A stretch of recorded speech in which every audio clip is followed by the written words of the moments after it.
37년 살아온 집이 경매로 넘어갔습니다. 낙찰가는 6억 5천이었습니다.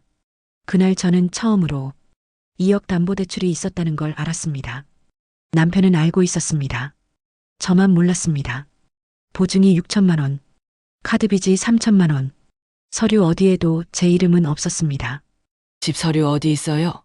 남편은 잠깐 멈췄습니다. 내가 알아서 할게. 그 말은 30년째였습니다. 서랍을 열었지만 통장도 없었습니다. 계약서도 없었습니다. 67년을 살았는데 제 이름으로 된 건 아무것도 없었습니다. 그날 밤 저는 처음으로 생각했습니다. 왜 저는 한 번도 묻지 않았을까요? 그리고 저는 그 답을 직접 찾기로 했습니다. 오늘 방문해주신 모든 분들께 항상 행복한 일이 가득하시길 기원합니다. 시작하기 전에 구독과 좋아요는 꼭 부탁드립니다. 지금부터 남편이 숨긴 2억, 집은 경매로 그날 저는 처음으로 물었습니다를 시작하겠습니다. 저는 그날 아침 혼자 김 변호사 사무실을 찾았습니다. 남편에게는 한마디도 말하지 않고 나온 날이었습니다.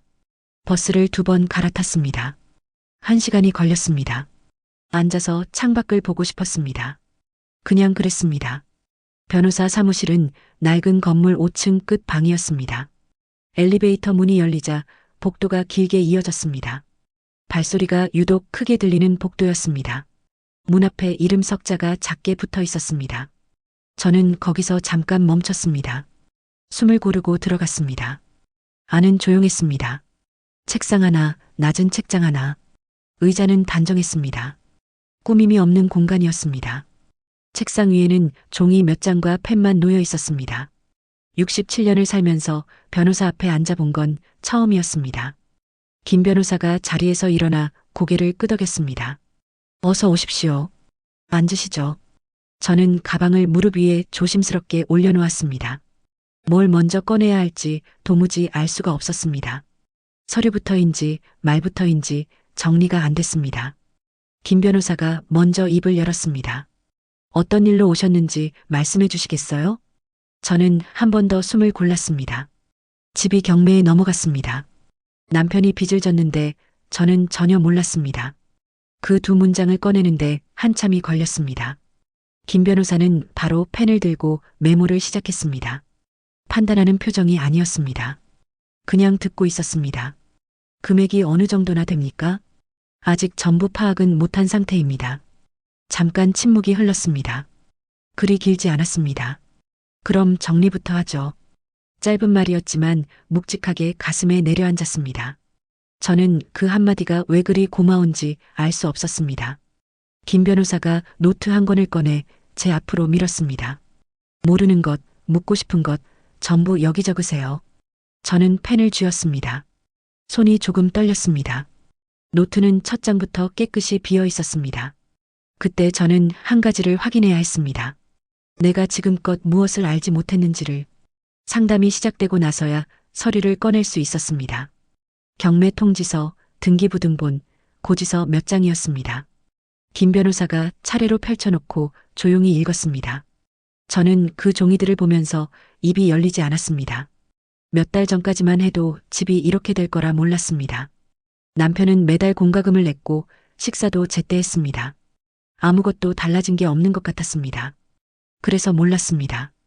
김 변호사가 먼저 물었습니다. 담보대출이 언제 실행됐는지 아십니까? 저는 고개를 저었습니다. 서류에는 3년 전 날짜가 찍혀 있었습니다. 2억이었습니다. 저희 집이 담보였습니다. 다음 장을 넘기자 또 다른 항목이 나왔습니다. 남편 후배 사업 보증이었습니다. 6천만 원이었습니다. 서명은 남편 것이었습니다. 저는 없었습니다. 여기 서명 혼자 하셨군요. 김 변호사가 확인하듯 말했습니다. 그 문장이 가슴 어딘가를 건드렸습니다. 마지막 항목은 카드 명세서였습니다. 3천만 원이 넘는 잔액이 찍혀 있었습니다. 저는 그 숫자들을 한참 바라봤습니다. 어느 하나도 제 이름으로 된 것이 없었습니다. 그래서 몰랐던 건지 알려주지 않은 건지 그 경계가 흐릿하게 느껴졌습니다. 그날 저녁 아들에게 전화가 왔습니다. 엄마, 집 경매 얘기 들었어. 나도 어떻게 해줄 수가 없어. 딱 거기까지였습니다. 더 묻지도 않았습니다. 저도 더 말하지 않았습니다. 전화를 끊었습니다. 서랍을 열어봤습니다. 제 이름 문서가 하나도 없었습니다.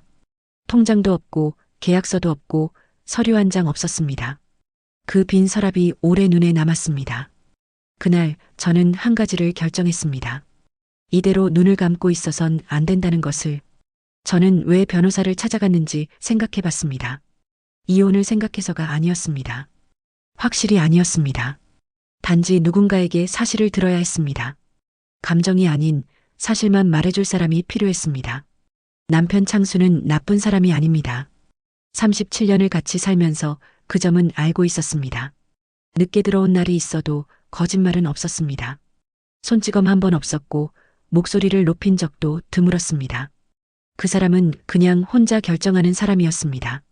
처음부터 그랬습니다. 결혼할 때부터 그랬습니다. 남편의 후배는 작은 제조업을 시작한 사람이었습니다. 창수는 그 후배와 30년 넘는 사이라고 했습니다. 밥도 챙겨주고 직장도 소개해준 사이라 했습니다. 그 후배가 사업 자금이 필요하다고 찾아온 날, 창수는 거절하지 못했습니다. 그게 이상한 일은 아닙니다. 그 나이 남자들이 그 시절을 버텨온 방식이었습니다. 약속을 지킨다는 것, 책임진다는 것. 그 말이 때로는 가족에게 등을 돌리는 방식이었습니다. 창수는 은퇴 이후에도 그 방식을 바꾸지 않았습니다. 스스로 해결해야 한다고 믿었을 겁니다. 그게 자존심이라고 생각했을 겁니다. 하지만 저한테 말하지 않았습니다. 그 오랜 시간 동안 단 한 번도 묻지 않았습니다. 은행 앞에서 저는 처음 펜을 쥐어본 날을 떠올렸습니다.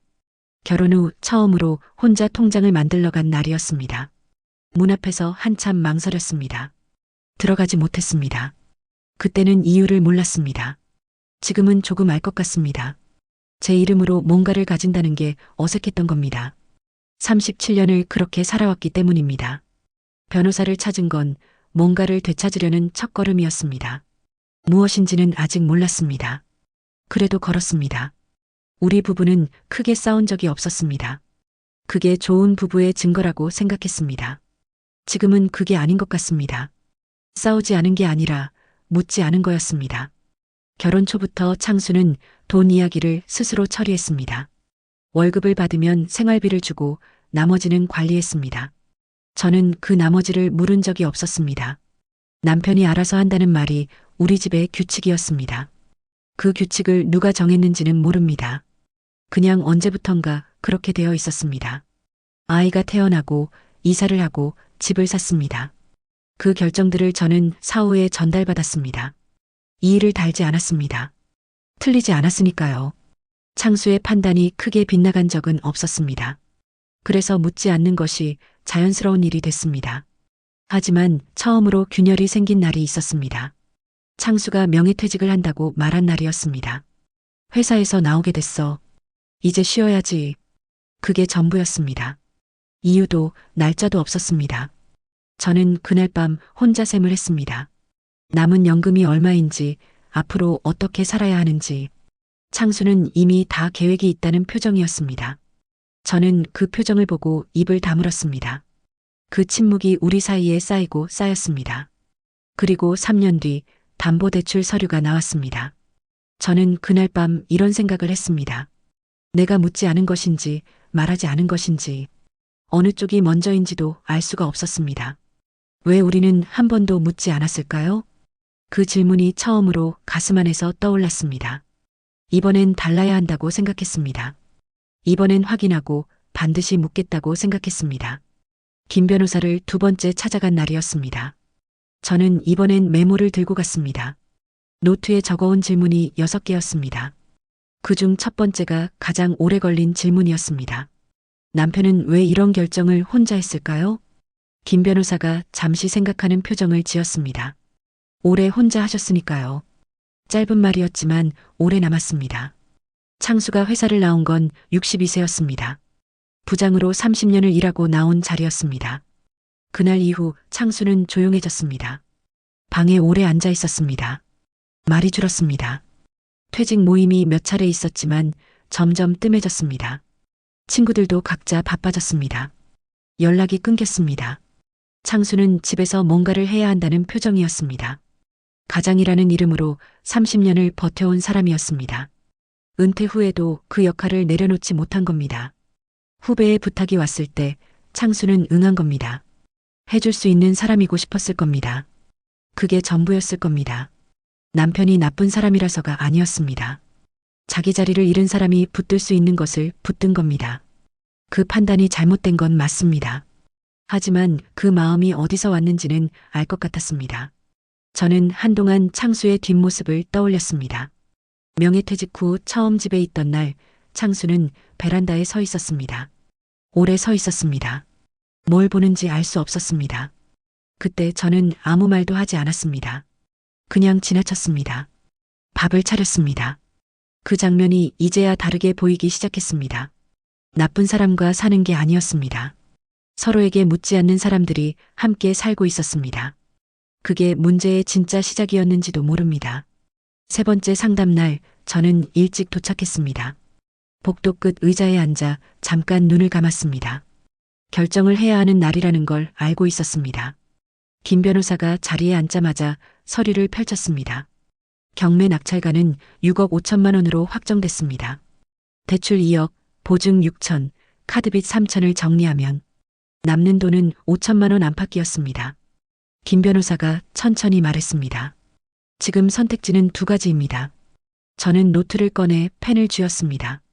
하나는 집을 지키려는 방향입니다. 추가 대출이나 소송으로 시간을 버는 방법이었습니다. 하지만 승산이 낮았습니다. 비용도 들었습니다. 다른 하나는 지금 상태에서 정리하는 겁니다. 낙찰 대금으로 빚을 청산하고 이사하는 방향이었습니다. 남은 돈 5천으로 작게 다시 시작하는 길이었습니다. 김 변호사가 말을 잇기 전에 멈췄습니다. 그리고 조용히 한마디를 했습니다. 선택은 본인이 하시는 겁니다. 강요도 없었고 유도도 없었습니다. 그냥 그 말이었습니다. 그게 전부였습니다. 저는 두 선택지를 노트에 받아 적었습니다. 집을 지키려다 더 무너지는 길, 정리하고 구조를 바꾸는 길, 두 줄을 오래 내려다봤습니다. 집이 없어진다는 건 두려운 일이었습니다. 37년을 살아온 곳이었습니다. 하지만 그 집 안에서 저는 한 번도 묻지 않았습니다. 창수도 한 번도 말하지 않았습니다. 그 공간이 지켜져야 할 이유가 무엇인지, 그게 먼저였습니다. 그때 저는 한 가지를 확인해야 했습니다. 내가 지키고 싶은 게 집인지 아니면 다른 무엇인지를. 집으로 돌아왔을 때 창수는 소파에 앉아 있었습니다. 텔레비전은 켜져 있었지만 보고 있지 않았습니다. 저는 가방을 내려놓고 맞은편에 앉았습니다. 평소라면 그냥 지나쳤을 자리였습니다. 창수가 먼저 말했습니다. 어디 갔다 왔어? 저는 바로 대답하지 않았습니다. 노트를 꺼냈습니다. 첫 장을 펼쳤습니다. 당신한테 물어볼 게 있어요. 창수가 표정을 굳혔습니다. 평소와 다른 목소리였을 겁니다. 저는 노트를 내려다보며 천천히 읽었습니다. 왜 저한테 한 번도 묻지 않았어요? 방안이 조용해졌습니다. 창수가 입을 열었다가 다시 다물었습니다. 내가 알아서 하면 되는 거라 생각했어. 그 말이 나왔습니다. 30년 동안 들어온 말이었습니다. 하지만 이번엔 달랐습니다. 저는 고개를 끄덕이지 않았습니다. 그게 지금 우리를 여기까지 오게 한 거예요. 창수는 아무 말도 하지 않았습니다. 부정하지도 않았습니다. 화를 내지도 않았습니다. 그냥 앉아 있었습니다. 오래 앉아 있었습니다. 왜 우리는 한 번도 묻지 않았을까요? 빚이 문제가 아니었습니다. 30년 동안 쌓인 그 침묵이 진짜 문제였습니다. 창수의 얼굴에서 처음 보는 표정이 스쳤습니다. 설명하려는 게 아니었습니다. 무너지는 표정이었습니다. 저는 노트를 덮지 않고 그 자리에 뒀습니다. 이제는 같이 얘기해요. 억지로 웃지 않았습니다. 다그치지도 않았습니다. 그냥 그 말 하나를 남겼습니다. 창수가 천천히 고개를 끄덕였습니다. 37년 만에 처음 나눈 대화였습니다. 그게 전부였지만 그걸로 충분했습니다. 이사는 11월 초에 했습니다. 낙찰가 6억 5천에서 빚을 다 갚고 나니 손에 남은 건 5천만 원이었습니다. 경매 통지서를 처음 봤던 날 그 봉투. 저는 그것을 이사짐 속에서 다시 꺼냈습니다. 날짜가 선명하게 찍혀 있었습니다. 그 날짜부터 지금까지가 우리에게 필요한 시간이었습니다. 새 집은 역에서 2정거장 거리 낡은 빌라였습니다. 엘리베이터도 없었고 채광도 넉넉지 않았습니다. 하지만 이상하게 답답하지 않았습니다. 짐을 풀고 나서 저는 혼자 은행에 갔습니다. 창수에게는 미리 말하지 않았습니다. 처음으로 제 이름 통장을 만드는 날이었습니다. 창구 직원이 서류를 밀어줬습니다. 저는 이번엔 망설이지 않고 서명했습니다. 통장 표지에 제 이름 석자가 찍혔습니다. 순영, 저였습니다. 그날 저녁 창수와 식탁에 마주 앉았습니다. 공책 한 권을 꺼냈습니다. 가계부였습니다. 이제 같이 쓰는 거예요. 같이 보는 거예요. 창수는 잠깐 멈췄습니다. 그리고 고개를 끄덕였습니다. 첫 줄에 날짜를 적었습니다. 두 번째 줄에 남은 돈을 적었습니다. 숫자를 감추지 않았습니다. 둘 다 보이게 했습니다. 창수가 천천히 옆에 앉았습니다. 말이 많지 않았습니다. 그래도 괜찮았습니다. 우리는 그렇게 첫 장을 같이 채웠습니다. 집을 잃었습니다. 대신 우리는 다시 묻기 시작했습니다. 오늘 이야기는 여기까지입니다. 오늘도 마음에 따뜻한 빛이 머무는 하루가 되시길 바랍니다. 남편이 숨긴 2억, 집은 경매로, 그날 저는 처음으로 물었습니다가 마음에 남으셨다면 댓글로 함께 나눠주세요.